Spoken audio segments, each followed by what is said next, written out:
आणि आपली जी कल्पना असते की आदिवासी कसे असतात किंवा ट्रायबल्स कसे असतात किंवा वनवासी कसे असतात, त्या कल्पना पण त्यांना आपण बऱ्याचदा भ्रमामध्ये जगत असतो की ते खूप बॅकवर्ड आहेत किंवा त्यांचं कल्चर खूप बॅकवर्ड आहेत किंवा त्यांच्या परंपरा खूप बॅकवर्ड आहेत, त्यांच्यामध्ये खूप कुरीती वगैरे आहेत. तर काही काही असतील पण आपण बघू की आपल्यामध्ये आणि त्यांच्यामध्ये काय फरक आहे हे आपण जाणून घेऊ. आपल्या परंपरा, रीती, आपले देव, धर्म, जमीन सांभाळून स्वतःला व गावाला कसे समृद्ध करता येईल याचे एक मूर्तिमंत उदाहरण म्हणजे झाबुआ. याबाबत आज श्री केळकर यांनी सर्वांना सांगितले. तर सगळ्यांना नमस्कार. आणि मी माझं एक छोटंसं इंट्रोडक्शन देतो. आधी बऱ्याच लोकांना मी माहिती आहे, पण तरी पण माझं नाव अनंत केळकर. इथे समोरच राहतो चिलाताईंच्या. आणि आम्ही मूळचे मध्य प्रदेशचे आहोत, म्हणजे केळकर आहोत, पण पिढ्या तिकडेच राहिल्या. आणि माझं जन्म आणि शालेय शिक्षण सगळं मध्य प्रदेशमध्ये एक धार जिल्हा आहे त्याच्यामध्ये झालेलं आहे. आणि धार हा एक आदिवासी जिल्हा किंवा वनवासी जिल्हा असं म्हणू शकतो. ते जुनं ॲक्च्युली मराठ्यांचंच साम्राज्य होतं तिकडे, तर पवारच होते, पण तो जिल्ह्याची पॉप्युलेशन जी आहे ती जवळजवळ 80% आदिवासी लोक आहेत तिकडे. त्याच्याजवळच झाबुआ जिल्हा आहे, त्याच्याबद्दल आत्ता आपण बोलू. तर मला त्या एरियाची बऱ्यापैकी माहिती आहे आणि माझा संबंध पण त्या एरियाशी खूप जास्त आला. त्याच्यामुळे तिकडे एक प्रोजेक्ट चालतो, त्याचं नाव आहे शिवगंगा. त्या शिवगंगाच्याबद्दल आपण बोलू. त्याच्या आधी मी थोडंसं तुम्हाला झाबुआच्याबद्दल थोडं बॅकग्राऊंड देतो. दुसरी महत्त्वाची गोष्ट की मी आत्ताच 2 दिवस झाबुआला गेलो होतो, 14 आणि 15 तारखेला. तर तिकडे एक झाबुआ दर्शन असा एक कार्यक्रम केला होता शिवगंगानी, शिवगंगा प्रोजेक्टनी. तर त्याच्यामध्ये बेसिकली शहरी लोकांना बोलवून आणि वनवासी भागामध्ये लोक कसे राहतात, त्यांचं लाईफ कसं आहे, त्यांचं कल्चर कसं आहे, जीवनशैली कशी आहे आणि त्यांचे प्रॉब्लेम्स कसे आहेत आणि ते प्रॉब्लेम आपण सगळेजण मिळून कसे सोडवू शकतो. तर हा तो झाबुआ दर्शनचा 2 दिवसाचा कार्यक्रम होता, त्याच्याबद्दल पण मी थोडंसं सांगेन. तर आपण सुरू करूया. समृद्धी का सपना. तर बाय द वे हे हिंदी भागामध्ये असल्यामुळे हे सगळ्या स्लाईड जे आहेत त्या सगळ्या हिंदीमध्ये आहे आणि मी त्यांना मराठीत मुद्दाम ट्रान्सलेट केलं नाही, कारण की मग ते मूळ अर्थ त्याचा डायल्यूट होतो. तर ते शब्द तसेच राहू दिले, पण मी बोलणार मराठीतच. तर समृद्धी का सपना हेच त्यांचं ध्येय वाक्य आहे शिवगंगाचं. तर आता तुम्ही जर भारताचा नकाशा बघितला आणि त्याच्यामध्ये मध्य प्रदेश बघितला, त्याच्या वेस्टर्न मोस्ट कॉर्नरवरती जे लाल रंगामध्ये दिसतंय ते झाबुआ आणि अलीराजपूर असे 2 जिल्हे आहेत, ज्याच्यामध्ये जवळजवळ 90% पॉप्युलेशन ही वनवासी समाजाची आहे किंवा आदिवासी समाजाची आहे. त्याची पॉप्युलेशन जवळजवळ 22 लाख आहे. 1320 गावं आहेत हे दोन्ही जिल्हे मिळून. आणि मेनली त्यांच्यामध्ये 3 जमाती असतात, भील, भिलाला आणि पटेलिया. तर आता आपण वेस्टर्न इंडियामध्ये जर बघितलं की जनजाती कुठे कुठे आहे, तर महाराष्ट्रामध्ये आहे मेळघाट एरियामध्ये, त्याच्यानंतर गुजरातमध्ये आहेत, त्याच्यानंतर राजस्थानमध्ये आहे. आणि तो पट्टा सगळा असा कनेक्टेड आहे, तो असा आयसोलेटेड नाही आहे. दुसरा मेन क्लस्टर जे आहे ते बस्तर, आंध्र प्रदेश, ओरिसा म्हणजे जगदलपूरवाला एरिया आणि किंवा झारखंड तो एरिया आहे. आणि मग बाकीचे सगळे नॉर्थ ईस्टमध्ये आहेत. संथाल नाव ऐकलं असेल फॉर एक्झाम्पल तुम्ही, तर तो मेनली ईस्टर्न पार्टमध्ये आहे. तर ह्याच्यामध्ये झाबुआचं एक खूप इम्पॉर्टंट गोष्ट अशी आहे की झाबुआमध्ये प्रत्येक आदिवासीकडे जमीन आहे. तिथे असं नाही आहे की जमीन कोणाकडे नाही, पण जमिनीचा तुकडा जो आहे तो खूप लहान आहे. म्हणजे जनरली ऑन अन ॲव्हरेज बघितलं तर 2 ते 3 एकर पर कॅपिटा किंवा पर फॅमिली एवढीच त्यांच्याकडे जमीन आहे. तर ती जमीन खूप लहान आहे. हा एरिया फ्लॅट नाही आहे, बऱ्यापैकी डोंगराळ भाग आहे. खूप मोठे मोठे डोंगराळ नाही आहे, पण स्लोप्स आहेत. तर शेती खूप डिफिकल्ट नाही आहे, इम्पॉसिबल नाही आहे, पण करता येते. पण मूळ त्यांचं जे राहण्याचे ठिकाण होतं ते जंगल होतं शेतीपेक्षा. आणि गेले काही वर्षात म्हणजे 100-150 वर्षामध्ये जंगलांची अंधाधुंद कापणी सगळ्या ठिकाणीच झालेली आहे. Jhabua is no exception. तिथे पण खूप जास्ती प्रमाणामध्ये जंगल कापले गेले. मग त्यांचं उत्पन्न गेलं. त्याच्यानंतर त्यांची जी शेती होती ती त्याला पाणी मिळणं कमी झालं, कारण की जंगल गेल्यानंतर ऑब्व्हियसली पाणी मिळणं कमी होतं. पाणी मिळणं कमी झाल्यानंतर त्यांना शेती करणं डिफिकल्ट झालं खूप जास्त. आणि मग एक एक करून ते बऱ्याच ह्याच्यामध्ये मागे पडत गेले. So that is the part which is related to agriculture आणि इन्कम. दुसरा, सामाजिकदृष्ट्या त्यांना खूप जास्ती प्रमाणामध्ये बहिष्कृत केलं गेलं. म्हणजे झाबुआमध्ये गेलं तर ते लोक लुटतात किंवा त्यांच्या मुली विकल्या जातात किंवा त्यांच्यामध्ये मुली विकायची पद्धत आहे वगैरे वगैरे, असं अनेक भ्रांत्या किंवा भ्रम काही वेळेस जाणून बुजून काही वेळेस नकळत असे पसरवले गेले. तर तुम्हाला एक उदाहरण देतो की मी जेव्हा म्हटलं की झाबुआ सेफ जागा आहे, तर मला माझे नातेवाईक जे इंदोरला राहतात, झाबुआहून 100 किलोमीटर, ते म्हणले नाही सेफ नाही यार. दरवेळेस पेपरमध्ये न्यूजपेपरमध्ये येत असतं झाबुआमध्ये ह्या बसला लुटलं आणि इकडे लुटलं आणि तिकडे लुटलं. मग मी त्यांना एकच प्रश्न विचारला की इंदोरमध्ये पण लुटमार होते म्हणून काय तुम्ही पुरतं इंदोर शहर क्रिमिनल आहे असं म्हणत नाही, पण तुम्ही त्यांना लगेच क्रिमिनल म्हणता बिकॉज इट्स व्हेरी कन्व्हिनियंट की मी एक्सक्लूड झालो. मी क्रिमिनल नाही कारण की मी शहरात राहतो. And the entire media, government, आपली जी व्यवस्था आहे ती पूर्ण शहराभिमुख आहे, ती गावाभिमुख नाहीच आहे भारतामध्ये अनफॉर्च्युनेटली. तर तो एकतर त्यांचा स्वाभिमान गेला, स्वावलंबन गेलं आणि त्याच्यामुळे त्यांची परिस्थिती हळूहळू फारच वाईट व्हायला लागली. तर किस बात की कमी थी, ह्याच्यामधली इन्कम तेवढीच राहिली. त्यामुळे जी दरी होती ती खूप वाढत गेली हळूहळू. काही लोक आदिवासी क्षेत्रामध्ये जाऊन काम करायला लागले, बऱ्याचशे NGOs किंवा समाजसेवी संस्था. पण त्यांनी काय केलं की त्यांनी तिथे बेनिफिशियरीज क्रिएट केले. बेनिफिशियरीज म्हणजे आजकाल जी पद्धत चालली आहे की ही बहीण योजना ती भाऊ योजना, म्हणजे लोकांच्या खिशात पैसे टाकायचे. पैसे लोकांच्या खिशात एकदा टाकले की त्यांचं स्वावलंबन जातं आणि त्यांचा स्वाभिमान पण जातो, कारण की त्यांना ती भीक मागायची सवय लागते. मग मला हे हवं, मला ते हवं, त्यांचा हात नेहमी समोरच असतो. तर आदिवासी भागामध्ये हे गेले 50, 60, 70 वर्ष चालू आहे की आम्ही तिकडे जातो, मग तुम्हाला शिवण्याचं यंत्र देतो, मग कोणीतरी त्यांना खायला देतं, कोणीतरी एक डॉक्टर जातो तो औषध देतो आणि तो परत येतो. त्याच्यानंतर पुढे काहीच होत नाही. तर ही जी पद्धत आहे बेनिफिशियरी क्रिएट करायची, ह्याच्यामुळे समाजाचं उत्थान काही विशेष होत नाही, पण ते लोक खूप जास्ती डिपेंडंट होतात आणि एकदा त्यांचा स्वाभिमान गेला की मग ते हेल्पलेस वाटू लागतं त्यांना. आणि एकदा हेल्पलेस झालं की ते मग क्राईमकडे पण वळतात, त्याच्याबद्दल पण काही वाद नाही. तर हे सगळं होत असताना माझा एक खूप जवळचा मित्र आणि माझा क्लासमेट, जो माझ्याबरोबरच त्यांनी इंदोरहूनच इंजिनिअरिंग केलं, त्याचं नाव आहे हर्ष चौहान. तर त्यांनी इंजिनिअरिंग केल्यावरती तो झाबुआचाच राहणारा आणि त्याच भागातून आलेला, आणि तो स्वतः पण ॲक्च्युली त्याचे वडील भिल्ल जातीचे आणि त्याची आई महाराष्ट्रीयन. तर तो जेव्हा दिल्लीला IIT मध्ये होता तर तेव्हा त्यांनी एक खूप इंटरेस्टिंग गोष्ट सांगितली. ती म्हणजे अशी की जेव्हा तो IITत गेला तेव्हा त्यांनी बघितलं 400 एकरमध्ये IIT पसरलेला आहे, गव्हर्नमेंट हजारो कोटी रुपये खर्च करते, 4-5 युनिव्हर्सिटीज येतील एवढं मोठं IIT दिल्लीचं परिसर आहे आणि प्रचंड पैसा खर्च होतो त्याच्यामध्ये. तो खर्च व्यवस्थित होतो, चांगले मुलं येतात, चांगले इंजिनियर्स तिथून तयार होतात, ह्याच्याबद्दल काही वादच नाही.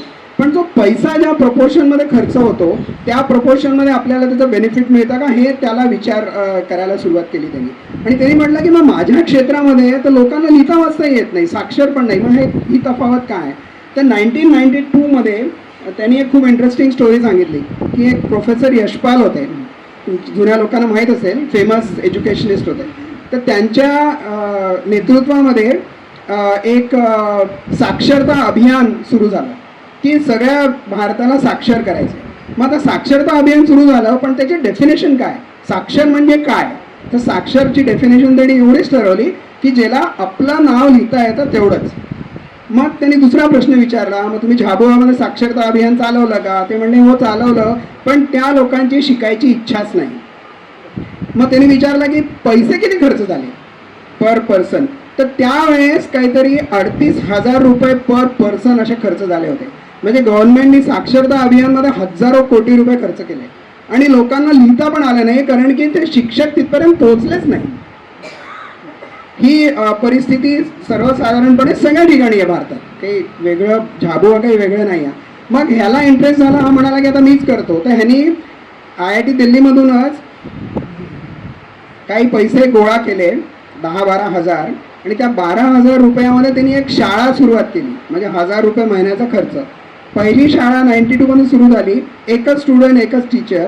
By the end of the year 40 student आले, 2-3 शाळा सुरू झाल्या, आणि पुढच्या 2-3 वर्षामध्ये जवळजवळ 120 शाळा सुरू झाल्या तिकडे. तर हे गव्हर्नमेंटच्या स्कीम्स ज्या असतात त्या कशा फेल होत आहेत त्याचं एक साधं उदाहरण पण मी देतो. ही शाळा जेव्हा गव्हर्नमेंटने सुरू केली आणि शिकायला बोलवलं, तेव्हा त्यांनी शाळेचे टायमिंग ठेवले सकाळी 8 ते 4 किंवा 8 ते 3. त्याच वेळेस लोकांना शेतीमध्ये काम करायला जायचं असतं. ते कसे येणार? त्याच वेळेस त्यांना मजुरी करायची असते. आणि तिकडे लहान मुलांपासून घेऊन तर मोठे लोक सगळ्यांनाच काम करावं लागतं. तिथे हे प्रिव्हिलेज नाही आहे की 18 वर्षापर्यंत मुलाला आई स्वयंपाक करून देते आणि डबा करून देते आणि तो शाळेत जातोय. Everybody has to work. तर त्यामुळे त्या कोणी यायचंच नाही शाळेमध्ये. तर ह्यांनी जी शाळा सुरू केली ही इव्हिनिंगमध्ये केली, आणि त्यांना काय रिलिव्हंट आहे तेच त्यांना शिकवायला सुरुवात केली.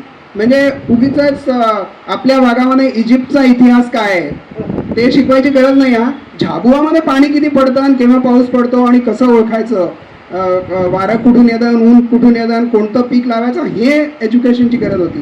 पण आपल्या इथलचं एज्युकेशन पण असंच असतं, मिसडायरेक्टेड. हिस्ट्री पण काही शिकवतात, जिओग्राफी पण भलत्याच कोणत्या देशाची शिकवतात. So anyway Jhabua is no exception.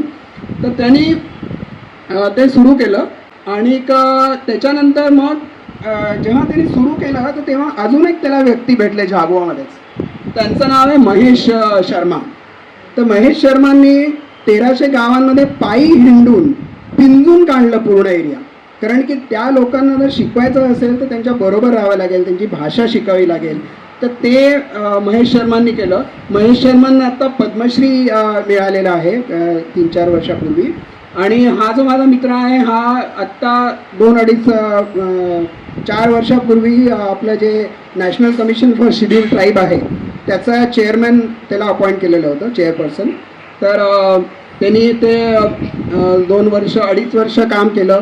As usual गव्हर्नमेंटमध्ये त्याला रमला नाही. 2.5 वर्षानंतर त्यांनी रिझाईन केलं, कारण की प्रत्येक ठिकाणी इनइफिशियन्सी, करप्शन वगैरे वगैरे. मग तो म्हणाला मी आता सोडतो आणि मी आता झाबुआलाच जातो, ते लोकच बरे आहेत.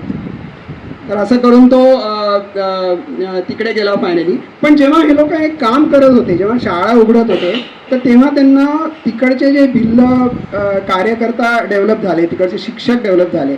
मग ते शिक्षक डेव्हलप झाल्यावरती जेव्हा त्यांनी संवाद साधायचा प्रयत्न केला की आता पुढे काय करायचं, नुसतं शिक्षण ठीक आहे.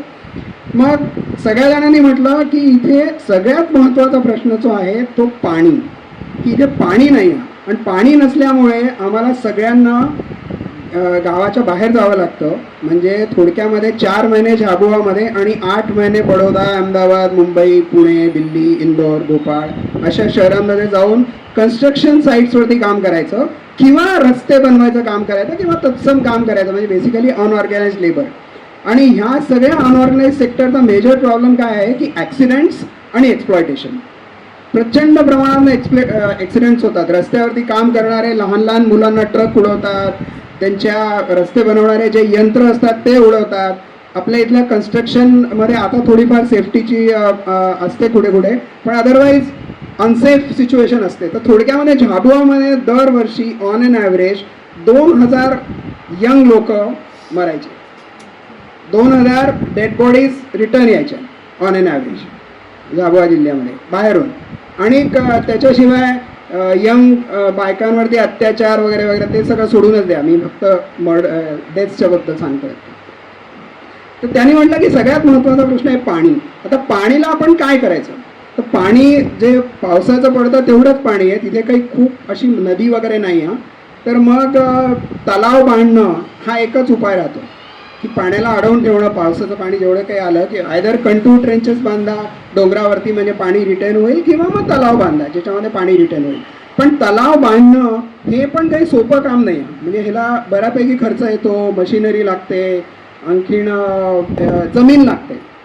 आपल्या इथलची सरकार तलाव बांधण्याला जमीन देत नाही कुठेच. म्हणजे ती स्वतः जेव्हा बांधते धरण तेव्हा असतं, पण ते गावामध्ये कोणी म्हटलं की मला इकडे तलाव बांधायचा जमीन द्या असं नाही होत. ते अप्रुव्हल होऊन येईल, मग इकडे तलाव बांधलाच पाहिजे का, मग कॉन्ट्रॅक्टरकडून मला किती कमिशन मिळणार आहे ह्याच्यावरती सगळं ठरतं की इकडे बांधायचं की नाही बांधायचं. फारच विदारक स्थिती आहे.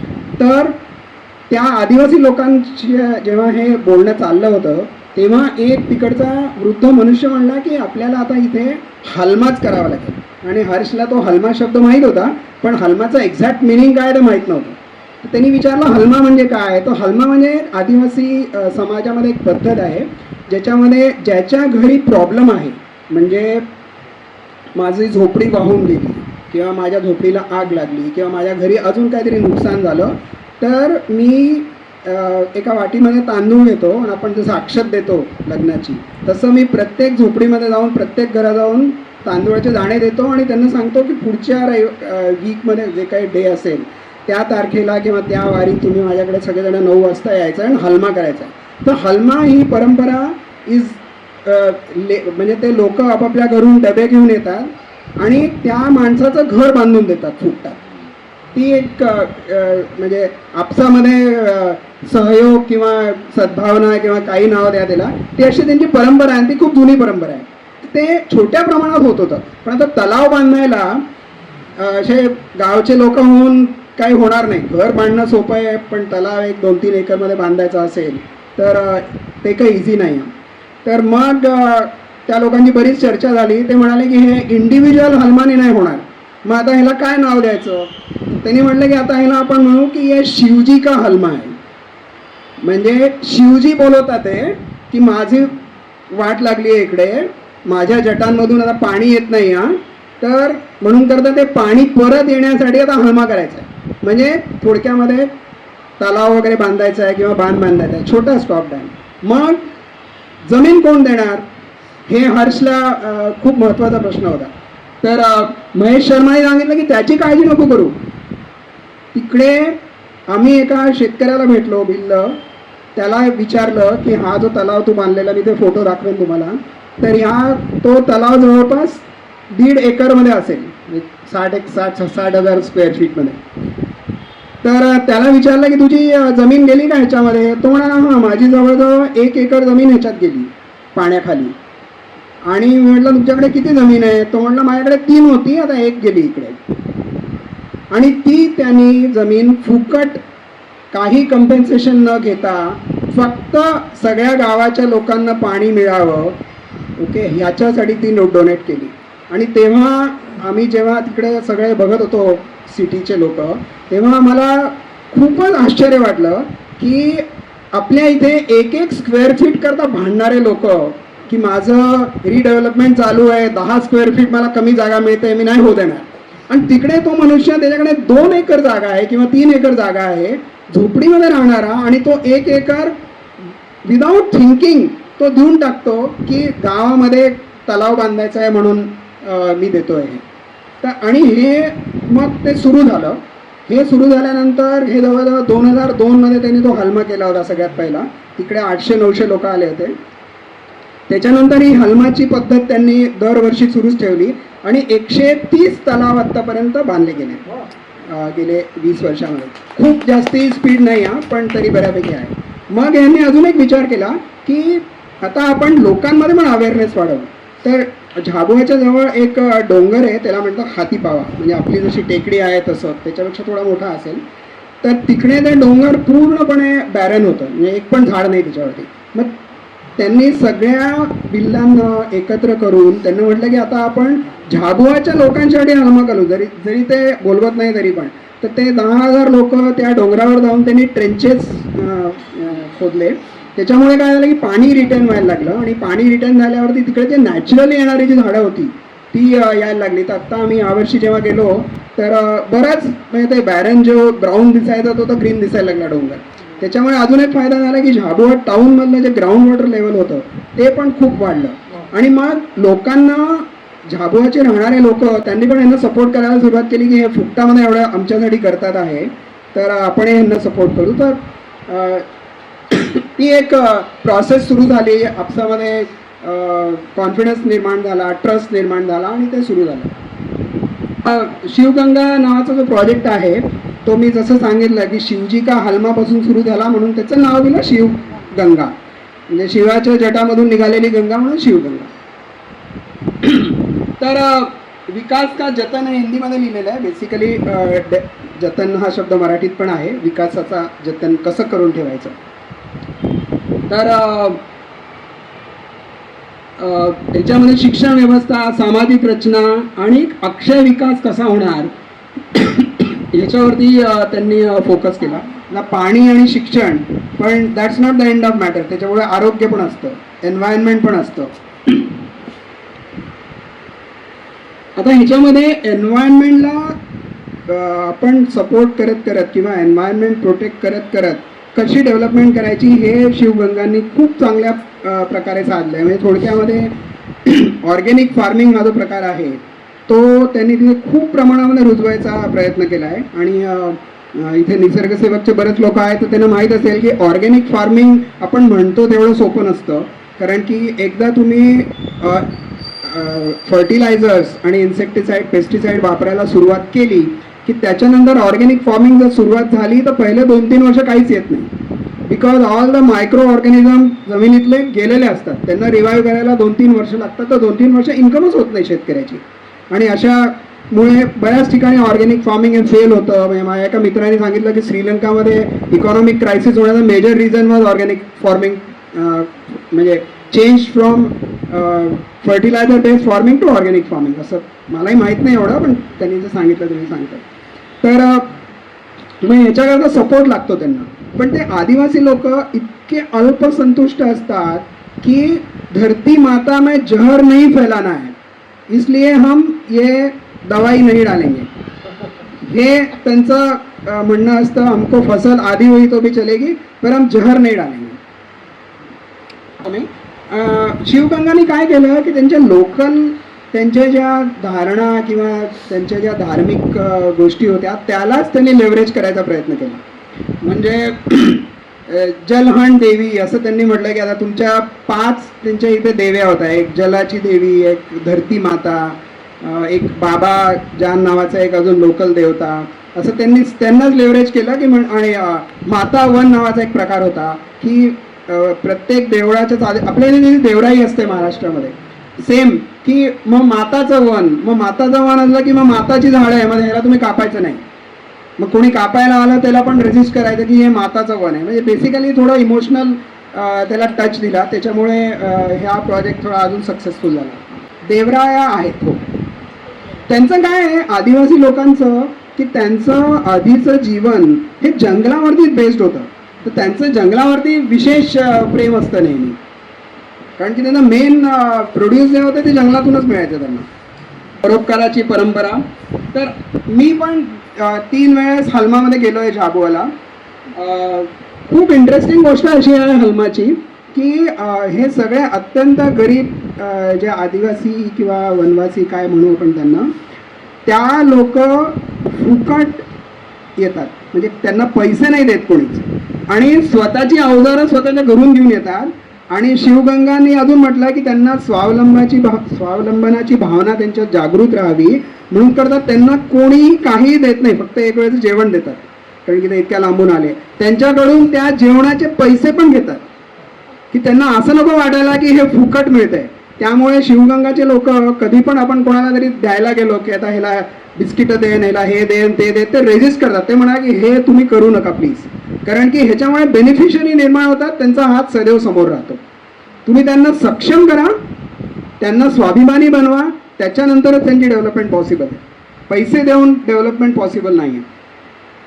तर हा जो फोटो आहे अशा हजारो मी स्वतः गेलेलो आहे. ते 10,000 लोक होते. आता शिवगंगांनी गेले 2 वर्ष हलमा थोडा काय म्हणतात डाऊन प्ले करायला सुरुवात केली आहे. कारण की आता ती पद्धत रुजली आहे पूर्णपणे. आता एवढी त्याची गरज नाही भासत. पण छोटे तलाव बांधण्यासाठी अजूनही हलमा इज अ रेग्युलर प्रॅक्टिस. तर हे मी काही काही गोष्टी तुम्हाला सांगितल्याच आहे. तलाव 130 बांधले गेले आहेत. आता हलमा जेव्हा त्यांनी तलाव बांधायला सुरुवात केली, तळं बांधायला, तर एक खूप इंटरेस्टिंग गोष्ट अशी होती की तलाव बांधायला थोडंफार इंजिनिअरिंगचं नॉलेज लागतं. पण त्याच्याकरता काही 4 वर्षाचा BE सिव्हिल इंजिनिअरिंग कोर्स करायची गरज नसते. तर मग आमचं जे इंदोरचं कॉलेज आहे त्याच्याबरोबर कोलॅबरेट करून त्यांनी एक ग्राम इंजिनियर असा एक कोर्स चालू केला. हां, आणि तो कोर्स म्हणजे 3 दिवसाचाच. 3 दिवसाच्या 3 बॅचेस, म्हणजे 9 दिवस कंटिन्युअस पण नाही. एकदा 3 दिवस यायचं, शिकायचं, परत जायचं, परत महिन्याभराने 3 दिवस यायचं, कारण की कंटिन्यू 9 दिवस केलं तर कोणी येणार नाही.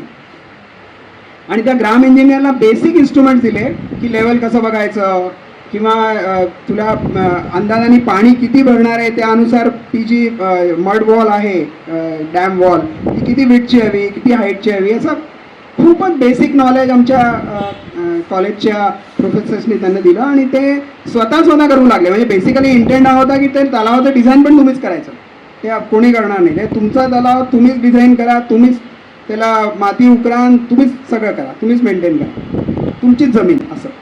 तर त्याच्यामुळे तो बऱ्यापैकी प्रोजेक्ट सक्सेसफुल झाला. हे तिकडचं त्यांचं लोकल देऊळ आहे आदिवासी लोकांचं. तर हे ओपन एअरच असतं, त्याच्यात दारं भिंती वगैरे नसतात, कारण की त्यांच्या कन्सेप्टनुसार देव हा कुलपामध्ये राहू शकत नाही. ते सगळं ओपन असतं. त्या आधीचं जी स्लाईड होती ती बेसिकली सावन माता होती, ती वनाची माता, जसं आपण जलमाता बघितली तसं. हे मातावनबद्दल आहे. मातावन यानी माता का घर. आणि प्रत्येक गावामध्ये देवराई जशी असते तशी तिकडे देवराई आहे. जशी देवराईची एक सीमा असते, आपल्या इथे एरिया असतो मार्क्ड, तसं तिकडे पण तो मार्क्ड एरिया असतो की या एरियामध्ये झाडं आहेत ती कोणी कापू शकत नाही, ती प्रायव्हेट नाही कारण की वगैरे वगैरे. देव असतो का ऍक्च्युअली त्यांचा? हो, आपल्या इथे कसं थोडंसं काहीतरी देव असतो. हो, म्हणजे त्या हां, टाईपचं. ते एक छोटंसं मंदिर सारखं असतं. मंदिर म्हणजे आपल्यासारखं मंदिर नसतं, एक बेसिकली एक ओटा. हां, एक ओटा आणि तिथे ते मातीने तयार केलेलं त्यांचे देव असतात साधे, आणि ते ट्रेडिशनल त्यांचं जे काही आहे ते असतं. पावसाचं प्रमाण पुरेसं असतं.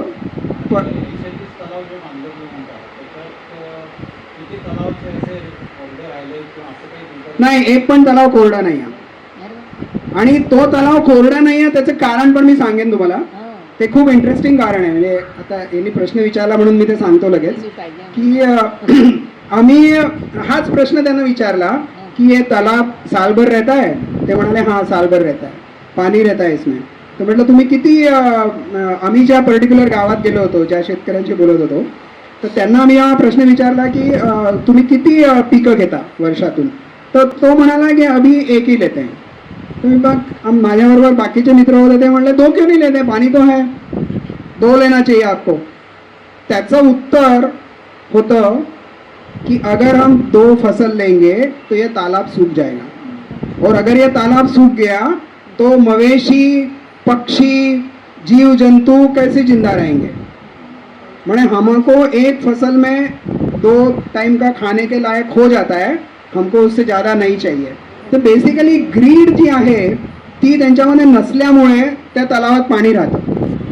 म्हणजे हाच तुम्ही महाराष्ट्रामध्ये एखाद्या गावात गेला तर नदी कोरडी होईपर्यंत त्याच्यामध्ये पंप लावून पाणी इतक्या प्रचंड प्रमाणामध्ये उपसा होतो, आणि तो शेतकरीकडे 2-2 SUV असतात. ती परिस्थिती इथे नाही आहे. हा झोपडीमध्ये राहणारा मनुष्य 1 एकर दान दिलेली एकच पीक घेतो, कारण की बाकीच्या लोकांना पाणी मिळायला हवं. हे म्हणजे मला आश्चर्यात वाटलं. म्हणून का 130च्या 130 तलाव ऑलमोस्ट पाणी असतं त्याच्यामध्ये, ते शेवटपर्यंत संपत नाही.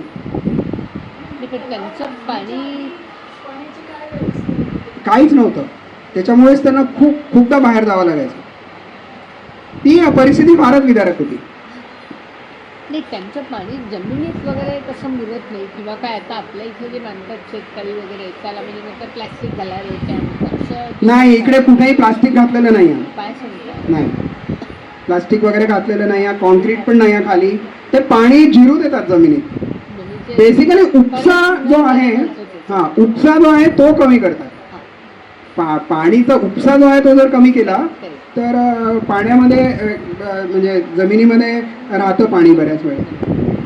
ही जमी माता, ह्याच्याबद्दल मी बोललेलंच आहे की आम्ही पॉयझन नाही टाकणार, जहर नाही डालेंगे वगैरे वगैरे, त्यांचं ते चालू असतं. अजून एक खूप इंटरेस्टिंग गोष्ट सांगतो की माझे काही नातेवाईकांचं शेतं आहेत विदिशाला किंवा सिहोरमध्ये किंवा धार आपल्या इंदोरला किंवा बाकी माळवा एरियामध्ये जे शेतकरी आहेत. तर तुम्ही एका गावामध्ये गेला तर तुम्हाला 400-500 ट्रॅक्टर्स दिसतात. ओके, बाकी ठिकाणी कारण की फ्लॅट जमीन आहे, खूप गहू होतो, पाणी भरपूर आहे, प्रॉब्लेम काहीच नाही आहे. तर झाबुआमध्ये एक ट्रॅक्टर नाही आहे, ट्रॅक्टर नाही आहे, कारण की प्रत्येक शेतकऱ्याकडे 2-3 एकर जमीन आहे, त्याच्याहून जास्त नाही. तर ट्रॅक्टर इकॉनॉमिकलच होत नाही, त्यांना परवडतच नाही. तर त्यांच्याकडे शेती ही मेनली 90% बैलांनीच होते, म्हणजे ते त्यांच्यावरतीच डिपेंडेंट आहे. गाय, म्हशी आणि बैल ह्याच्यावरतीच त्यांचं सगळं डिपेंडन्सी असते. तर खूप वेगळ्या टाईपचा समाज आहे तो. पशुधन त्यांच्याकडे पशुधन त्यांना खूप महत्त्वाचं आहे, खूपच महत्त्वाचं आहे, कारण की ट्रॅक्टरनी शेती होऊ शकत नाही, कारण की इतकं परवडणार नाही त्यांना. तर ते जसं आपल्या इथे दिवाळीच्या दुसऱ्या दिवशी ते काय बैलगाडा रेस वगैरे होते, तसं छोट्या प्रमाणात होते. पॉलिटिक्स नाही आहे तिकडे खूप जास्त. तर ते गायची पूजा वगैरे करतात आणि ते बैलांना थोडं धावतात वगैरे, पण तेवढंच आहे, खूप जास्ती प्रमाणात नाही करत. आता ह्याच्यामध्ये ह्यांनी काही काही वेगळे प्रोजेक्ट सुरू केलेत. तर हे मी ऑर्गॅनिक फार्मिंगबद्दल जेव्हा म्हटलं होतं की जमी माता एकदा म्हटलं की मग मातामध्ये जहर कसं टाकायचं, त्याच्यामुळे त्यांचं जरा शेतकऱ्यांना वाटायला लागले की आपण आता इन्सेक्टिसाईड, पेस्टिसाईड यूज नाही करणार, केमिकल्स यूज नाही करणार. तर त्याच्यामध्ये त्यांनी 3000 फार्मर्सला ट्रेनिंग दिलेलं आहे, ते प्रशिक्षित झालेत आणि ते आता ऑर्गॅनिक फार्मिंगच करतात, जरी कमी मिळालं तरी पण. आणि त्यांचं फॉर्म प्रॉडक्ट्सला विकण्यासाठी त्यांनी ते झाबुआ नॅचरल्स नावाचं एक सुरू केलं होतं. ते ड्युरिंग कोविड ते बंद झाला, तर ते परत आता सुरू झालं आहे. तर त्याच्यामध्ये ते इंदोरला वगैरे पाठवतात भाज्या फ्रेश, आणखीन तिथे त्या विकल्या जातात. ते बकऱ्या पण पाळतात आणि कोंबड्या पण असतात, म्हणजे ते त्यांचं 3 प्रकारची काय म्हणतात डोमेस्टिक ॲनिमल्स त्यांना खूप महत्त्वाचे असतात. तर ते खूप इंटरेस्टिंग आहे. हे बाबा देव म्हणतात. प्रत्येक गावामध्ये एक बाबा देव असतो, म्हणजे एक ओटासारखा असतो, त्याच्यावरती हे जे घोडे दिसतात ते तुम्हाला, ते एक विशिष्ट शेपचे घोडे असतात आणि हे मन्नत मागतात. बेसिकली तो मनुष्याचा तो व्यक्ती जो काही असतो तो एक मन्नत, म्हणजे आपल्या इथे काय म्हणतात मराठीमध्ये, नवस तो नवस करतो की मला ह्या वर्षी हे होऊ दे. मग त्याचा नवस पूर्ण झाला की तो एक मूर्ती येऊन इथं ठेवतो. त्या अशा शेकडो तिकडे पडलेल्या असतात. त्यांची जी परंपरा आहे ती म्हणजे परस्पर मिलकर काम करणं. त्याच्यामध्ये हलमा, ढासिया ह्या सगळ्या गोष्टी आहेत. कशाला ढासियाला आहे ते म्हणजे कोऑपरेट करून काम करायचं, ह्याच्यात सगळ्या परंपरा आहेत. त्या वेगवेगळ्या एरियामध्ये वेगवेगळी नावं आहेत. मग ही नावं तिकडची आहेत सगळी. हे नोत्रा नाव खूप इंटरेस्टिंग आहे. जेव्हा एखाद्या शेतकऱ्याला किंवा कोणाला पैशाची गरज असते तेव्हा लोक पैसे एकत्र करून त्याला देतात, त्याला नोत्रा म्हणतात. तो शब्द कुठून आलाय माहीत नाही मला, पण नोटांपासून आला असेल कदाचित. मग त्यांचे जे आपलं काय म्हणायचं त्याला सणवार जे आहेत, ते मेन सण त्यांचा होळी असतो. म्हणजे तो मी एकदम लहानपणापासून बघतोय. तो होळीच्या वेळेस एक मेळा असतो, त्याला ते भगोरिया म्हणतात. तर त्या भगोरियामध्ये रंगबिरंगी कपडे घालून, कारण की हार्वेस्टिंग झालेलं असतं तोपर्यंत, रंगबिरंगी कपडे घालून सगळेजण येतात. मग तिकडे झुले विले लागलेले असतात आणि ते खूप इंटरेस्टिंग असतं. ते भगोरियाच्या बद्दल पण एक खूप भ्रम होता आणि अजूनही आहे काही लोकांमध्ये, आणि आपला मीडिया पण तसंच पसरवत असतो की भगोरियामध्ये यंग तरुण आणि तरुणी एकमेकाला पसंत करतात आणि तिथून पळून जातात आणि पळून लग्न करतात. हे इतकं जास्त पसरलेलं आहे की मी आजच एक यूट्यूब व्हिडिओ बघत होतो, त्याच्यामध्ये हेडलाईन होती की गुलाल लगाया, पान दिया और हो गई शादी और भाग गए भील युवक युवती. हे हेडलाईन. मी त्याचा व्हिडिओ बघितला आतमध्ये. तर त्या व्हिडिओमध्ये तो रिपोर्टर त्या सगळ्या भिल्ल लोकांचा इंटरव्ह्यू घेतोय आणि त्यांना विचारतोय की असं कोई भागता है क्या. तो भिल्ल लोक सगळेजण म्हणतात नहीं ऐसा कोई नहीं भागता है. और मैंने शादी ऐसे थोड़ी होती है, यहाँ पे देख लिया और पसंद हो गया और शादी हो गई. मैंने ये होता है कि वो पहले से अगर एक दूसरे को जानते होंगे तब वो एक दूसरे को गुलाल लगाते हैं. असं नाही आहे की तिथे भेटल्यावरती कोणीतरी, पण असे पसरवलं जातं जाणीवपूर्वक की ते कसे बॅकवर्ड आहेत. आणि एकदा बॅकवर्ड डिक्लेअर झालं की मग गव्हर्नमेंटचा सपोर्ट त्यांना मिळतो. बेसिकली हे सगळ्या आर्थिक कारणं असतात हे सगळं ठरवायला. त्यांचं जलसंवर्धनाचं त्यांनी सुरू केलेलं आहे. ती कावड यात्रा वगैरे आत्ता सुरू झाली, आधी एवढी नव्हती. आणि वनांचल सशक्तीकरण वर्ग असतो त्यांचा, तर तो आहे. आता प्रत्येक गावामध्ये गणेशोत्सव पण सुरू झाला आणि आम्ही फॉर्च्युनेट होतो की आम्ही त्याच वेळेस होतो तिकडे. आणि तिकडचा गणेशोत्सव बघितला, मला असं वाटलं की गणेशोत्सव बघायला तिकडेच जावं, पुण्यामध्ये राहण्यात काही अर्थ नाही आहे. कारण की कुठेही DJ वगैरे काही नव्हता. तर गणेशोत्सवामध्ये अजून एक खूप तुम्हाला इंटरेस्टिंग एक्सपिरियन्स सांगतो की त्या गणेशोत्सवामध्ये त्यांनी खेळ ठेवले होते. खेळ म्हणजे आर्चरी, म्हणजे धनुष्यबाण लावायचं, किंवा एक मटकी फोड होतं, म्हणजे दहीहंडी ज्याला म्हणतात, पण ती उंच नाही, जमिनीवरच ठेवायची आणि डोळ्याला पट्टी बांधून छोटे छोटे मुलं त्या दहीहंडीला जाऊन फोडतील आणि ते जिंकतील वॉटेवर. मग तिसरा खेळ पण असाच रस्सी खेळ, म्हणजे सर्वसाधारण खेळ होते सगळे. तर ते सगळे गावकरी आले संध्याकाळी. आम्ही जवळजवळ 5 वाजता पोहोचलो होतो. तर तो आमचा कार्यकर्ता म्हणला की अभी कोई नहीं आएगा, सब काम खत्म होने के बाद में आएंगे. तर सगळ्यांचं जेवण खाण वगैरे झाल्यावरती 7 वाजता आले. छोट्या अंधूक लाईटमध्ये त्यांनी एक गणपती बसवला होता. त्याच्या आधी सगळे खेळ सुरू झाले. फक्त तीर वगैरेचा खेळ जो आहे तो त्यांनी दिवसा केला होता दिसायला म्हणून. आणि असा लहान मुलांचा 6, 7, 8, 10 वर्षाच्या मुलींचा तो खेळ चालू होता मटकी फोडचा. मग एका मुलीने येऊन ती मटकी फोडली, ती बेसिकली जिंकली तिकडे. तर आमच्याबरोबर एक अरुण कुमार शर्मा होते, राजस्थानहून आले होते. तर त्यांच्या बायकोला खूप कौतुक वाटलं आणि तो खूप चांगल्या प्रकारे तो खेळ चालू होता त्यांचा. तर तिने जाऊन त्या मुलीला 100 रुपये इनाम दिले की अरे वा, जीत गई, जीतने का इनाम. तिने घेतले 100 रुपये, तिने ते आपल्या वडिलांना दिले आणि तो विषय तिथेच संपला. त्याच्यानंतर थोड्या वेळाने जेव्हा कार्यक्रम संपला तेव्हा तिचे वडील आणि एक कार्यकर्ता ते ह्यांना सांगायला आले कि वो आपने इसको पैसे दिए, वो हमने रख लिए क्योंकि आपको बुरा लगेगा अगर हम नहीं रखेंगे तो, बट हमारी परंपरा ऐसी नहीं है. हम कोई भी जीतने वाले को इनाम देते नहीं है, क्योंकि अगर इनाम देना चालू किया तो फिर खेल नहीं रहता है. ओके.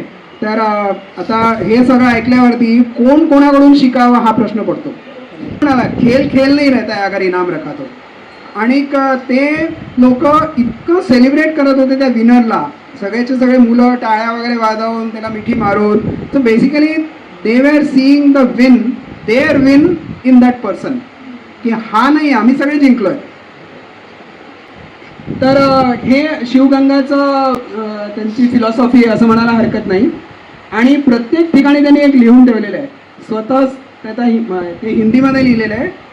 स्वतः के लिए किया हुआ काम मतलब कर्म और दूसरे के लिए किया हुआ काम मतलब धर्म. धर्माची एवढीच परिभाषा ते लोक सांगतात.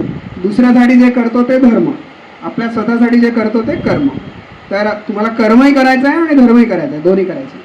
डेव्हलपमेंट जर करायचं असेल तर सेल्फ रिलायन्स हवं. बेनिफिशियरी क्रिएट करून सस्टेनेबल डेव्हलपमेंट कधीच होत नाही. त्याच्यानंतर सेल्फ रिलायन्स जर हवं असेल तर आधी त्यांना सेल्फ एस्टीम हवा. त्यांचा एस्टीम तोडण्यात काही अर्थ नाही की तुम्ही बॅकवर्ड आहात, तुम्हाला काही येत नाही वगैरे वगैरे असं सांगत गेलं तर होत नाही. आणि सेल्फ एस्टीम तेव्हाच डेव्हलप होतो जेव्हा दुसऱ्याला सपोर्ट करायला जातो, म्हणजे परमार्थ करायला जातो मनुष्य. तर त्यांनी ते प्रत्येक गावाचे 5 गुण असे ठरवलेले आणि ते कार्यकर्ते ते सगळ्यांना सांगत असतात की गावामध्ये लोकांमध्ये काय काय व्हर्च्यूज हवे किंवा काय काय क्वालिटीज हवे. तर एक तर संपन्न गाव, म्हणजे संपन्नता हवीच. त्याच्यानंतर परोपकारी गाव, म्हणजे लोकांना सपोर्ट करणारे ते गाव हवं. त्याच्यानंतर समजदार, म्हणजे ऑब्व्हियसली एज्युकेशन किंवा लिटरसी वगैरे वगैरे हवी. आणि ज्ञानवान म्हणजे नॉलेज हवं. आणि दमदार म्हणजे एक स्टँड घ्यायची त्यांच्यामध्ये प्रवृत्ती हवी की आम्ही असंच करणार, एकदम हवा तेवढं. हे सगळं 10वी 12वी झालेले शिकलेले तिकडचे भिल्ल कार्यकर्ता आम्हाला समजावून सांगत होते. दमदार म्हणजे काय, ज्ञानवान म्हणजे काय वगैरे वगैरे. त्यांचे शिवगंगाचं आता त्यांचे 17 वेगवेगळे आयाम म्हणतात. ते वेगवेगळे काय म्हणायचं त्याला विषय ते हाताळतात. जसं एज्युकेशन झालं किंवा आरोग्य झालं, महिला सशक्तीकरण झालं, त्याच्यानंतर ऑब्व्हियसली एन्व्हायरमेंट, मग ट्री प्लांटेशन वगैरे वगैरे. तर ह्याच्यामध्ये आता जे जुडलेले लोक आहेत ती ॲक्च्युली एक धनश्री महाकाळकर नावाची महाराष्ट्रातलीच मुलगी आहे. ती नागपूरची आहे आणि कोल्हापूरहून तिने MBBS केलं. आणि ती कशी तिकडे पोचली आणि ती जी पोचली तर ती परत आलीच नाही आणि ती आता तिथेच काम करते फुल टाईम. तर तिचा व्हिडिओ माझ्याकडे आत्ता नाही आहे अनफॉर्च्युनेटली. तर त्या धनश्री महाकाळकरची स्टोरी अशी आहे की ती तिकडे गेली आणि तिला खूप इच्छा होती की मी काहीतरी सोशल वर्क वगैरे करावं डॉक्टर झाल्यावरती. तर ती मग तिथेच राहिली. आणखीन ती आम्हाला सांगत होती की म्हणे झाबुआमध्ये फक्त 2 आपण आरोग्याच्याबद्दल गोष्टींवरती लक्ष दिलं तर 80% आरोग्याच्या समस्या दूर होतील. आणि त्या 2 म्हणजे एक न्यूट्रिशन आणि दुसरं म्हणजे हायजीन. कारण की most of the people are anaemic, particularly बायका. त्याचं कारण पण तिने खूप इंटरेस्टिंग आहे. ती म्हणाली जंगलामधून जे त्यांना मिळायचं आधी ते आता मिळत नाही. तर शेतामधून जे होतं ते नुसते कार्बोहायड्रेट्स असतात. त्याच्यावरून त्यांना म्हणजे काय म्हणतात पोषण तत्व जेवढी मिळायला हवी ती मिळत नाही आणि खूप लिमिटेड मिळतं. तर आता त्यांनी काय केलं आहे की ते आरोग्याकरता प्रत्येक गावामध्ये त्यांनी 12 प्रकारची झाडं सिलेक्ट केली आहे. म्हणजे ती लोकल झाडं, पपई, सीताफळ अशा प्रकारची. आणि ती सगळी झाडं प्लांटेशन करायची आणि त्याच्यामधून फळं मिळत राहतील त्यांना वर्षभर. तर तिने एक्झाम्पल दिला. ती म्हणाली जसं पपईचं झाड लावलं तर पपई इज व्हेरी न्यूट्रिशियस. म्हणजे त्यांनी प्लेटलेट्स वाढतात हे तर आपल्याला माहितीच आहे, पण त्याचे बरेचसे अजून पण फायदे आहेत.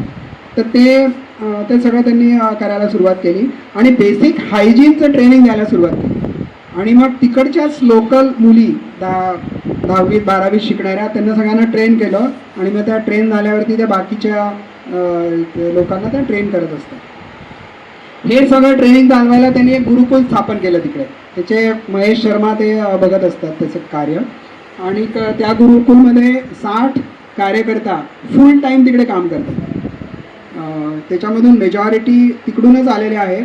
आणि दरवर्षी ते स्लाईड येईल पुढे, जवळजवळ 2000 IIT आणि प्रीमियम इन्स्टिट्यूटचे मुलं स्टुडंट्स झाबुआला 2-3 दिवस राहून जातात शिकवायला नाही.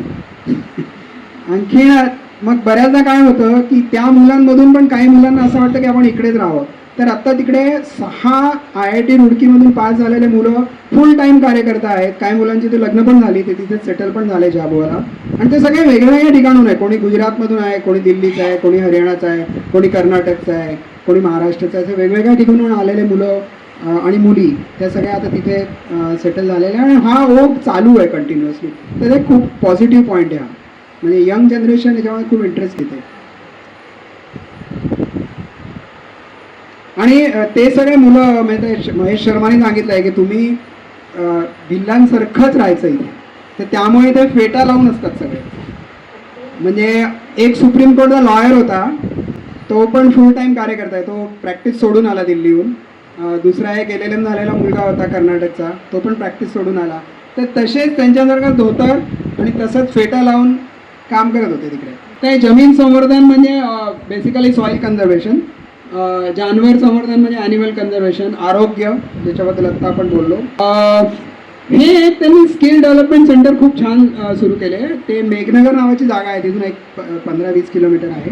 तर मेघनगरला स्किल डेव्हलपमेंट सेंटर आहे. मग तिकडे कार्पेंट्री, बेसिक ब्लॅकस्मिथी म्हणजे लोहारी, बेसिक बासापासून तयार करणाऱ्या वस्तू त्या सगळ्या शिकवतात.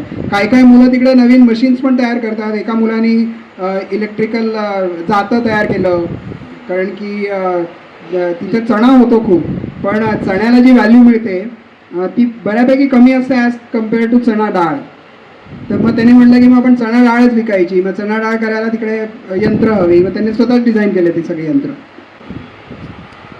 ग्राम गुरुकुलमध्ये त्यांच्या लोकल लँग्वेजमध्ये ते काय पुस्तकं त्यांनी छापलेली आहेत त्या मुलांकरता. तडवी पटेल म्हणजे आपल्या इकडचं पाटील जे असतात गावाकडचा, त्याचा इक्विव्हलंट असतो गावाची भांडणं वगैरे सोडवणं. मग हे तडवी पटेलच्या थ्रू कामं करतात की काही सामाजिक कुरीती सगळ्या ठिकाणी असतात, क्रिमिनल सगळ्या ठिकाणी असतात. तर त्यांच्या थ्रू मग हे कामं करतात ह्यांना जे काय हवं आहे ते. इमेज वर्सेस रियालिटी, आत्ता आपण त्याच्याबद्दल बरंच काय बोललेलो आहे की झाबुआमध्ये जे आलेले लोक आहेत त्यांना इमेज कशी घेऊन येतात, रियालिटी कशी असते. कर्मचारी संकल्प म्हणजे बरेचसे लोक शिकून बाहेर जातात आणि मग ते आपल्या समाजाकडे लक्षच देत नाही. म्हणजे एखादा ट्रायबल व्यक्ती झाबोवून आला आणि तो पुण्याच्या इंजिनियर झाला, IT कंपनीत लागला, त्याला काही संबंधच राहत नाही. मग त्या लोकांना पण गोळा करायचं आणि त्यांना रिकनेक्ट करायचं, हे पण त्यांनी सुरू केलेलं आहे. हे त्यांचं गुरुकुल आहे. इकडे आम्ही बघून आलो सगळं. मग कोऑर्डिनेशन करता लोक लागतात. बऱ्यापैकी मोठा प्रोजेक्ट झालेला आहे. मध्ये 15 ते 20 लोक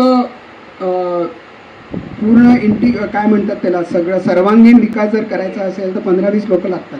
म्हणजे एक आरोग्य बघायला, एक आपलं एज्युकेशन बघायला, मग ऑर्गॅनिक फार्मिंगचं ट्रेनिंग द्यायला वगैरे वगैरे. खूप इंटरेस्टिंग आहे आजकालची शिक्षण पद्धती. असं कार्टून आहे की शिकवतो काय आणि होतं काय. हे मी जे सांगत होतो ग्राम इंजिनियर वर्ग, तो ग्राम इंजिनियर वर्ग असा लागतो. ते असं बेंच वगैरे वरती बसून फॉर्मल एज्युकेशन असं नाही आहे. आणि ते तो जो आहे तो आमच्या कॉलेजचाच ॲक्च्युली प्रोफेसर आहे. गुरुकुल योजनामध्ये 1320 गावांमध्येच आहेत, 22 लाख पॉप्युलेशन. आणि खालती त्यांनी आत्तापर्यंत काय काय केलं आहे तर ते 10,000 लोकांना ट्रेन केलं आहे. 3,000 लोक आत्ता कार्यकर्ता झाले आहेत. आणखीन 380 लोक 17 आयामांमध्ये कार्यकर्ता झालेत सगळे. त्यांचं खूप इंटरेस्टिंग असतं. ते म्हणतात मेरा गाव मेरा तीर्थ, म्हणजे माझं गाव जे आहे तेच माझं तीर्थक्षेत्र आहे. त्यामुळे मला कुठल्याही तीर्थक्षेत्राला जायची गरज नाही आहे. ते गणेशोत्सवामध्ये जे कार्यक्रम चालले होते तेव्हा त्यांचा एक नारा असायचा, मेरा गाव मेरा तीर्थ, प्रत्येक वेळेस. एक नाही लाखो है भगीरथ वगैरे वगैरे. त्यांचं मेरा गाव मेरा तीर्थ मी जे सांगत होतो ते आहे. अपने लिए करना कर्म, दूसरों के लिए करना धर्म, हे सगळं शिवगंगाने तयार केलेलं आहे. काय म्हणताय?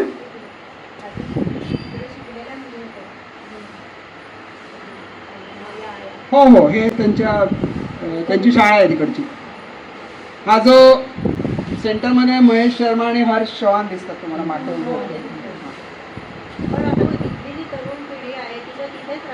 हो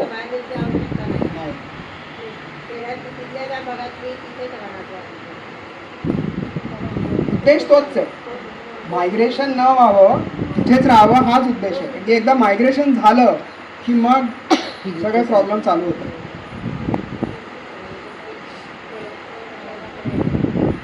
मुख्य म्हणजे आम्ही आता मी थोडा डायग्रेस होतोय. तर आम्ही जेव्हा 2 दिवस तिकडे राहिलो आणि माझ्याबरोबर माझे सगळे मित्र होते. तर माझ्याबरोबर एक जॉन डियर नावाची जी कंपनी त्याचा प्रेसिडेंट होता, तो माझा क्लासमेट आहे. तर असे बरेच सिनियर लेवलचे लोक तिकडे आलेले होते, कारण की हर्षचे कॉन्टॅक्ट्स खूप जास्ती आहेत. आणि 1-2 जणांना विचारलं की तुमचा काय अनुभव राहिला, सगळ्यांना स्टेजवरती बोलवलं. 2-3 डोळ्यामध्ये अश्रू झाले की म्हणे की आम्ही काय शिकणार, म्हणजे आम्ही काय शिकवणार, आम्हीच खूप काही शिकलो. आणि त्याने हेच उदाहरण दिलं की म्हणजे ज्याच्याकडे 3 एकर जागा आहे तो 1 एकर डोनेट करू शकतो. म्हणे आम्ही विचार पण करू शकत नाही, किंवा मी दुसरं पीक घेणार नाही, कारण की पाणी नेक्स्ट जनावरांसाठी आणि दुष्काळासाठीच राखून ठेवायचं, मी पाण्याचा उपसा करणार नाही. तर म्हणे हे अशक्य आहे आमच्या इथे. त्या तलावामध्ये खूप लिमिटेड प्रमाणामध्ये मला ते पाईप दिसले, इलेक्ट्रिक मोटर लागलेले जे पाईप असतात ना आपल्याकडे, कोणत्याही कॅनलमध्ये अशा हजारो लागलेले असतात गावाकडे गेलं की. ते तिथे फार